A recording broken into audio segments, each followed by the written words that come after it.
Qachongacha fuqarolarni adolat izlab prezident devoniga borishiga majbur qilasizlar?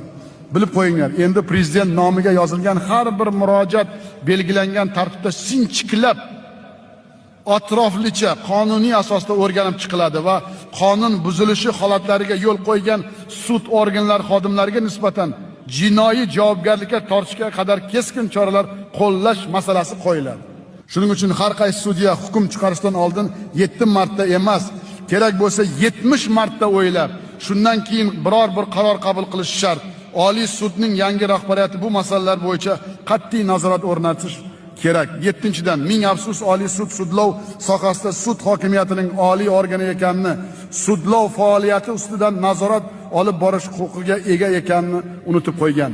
Eng achinarlisi, ishlarni ko'rib chiqish, jinoiy qilmishlarga malakali baho berish, jazo tayinlash, muxtasar aytgan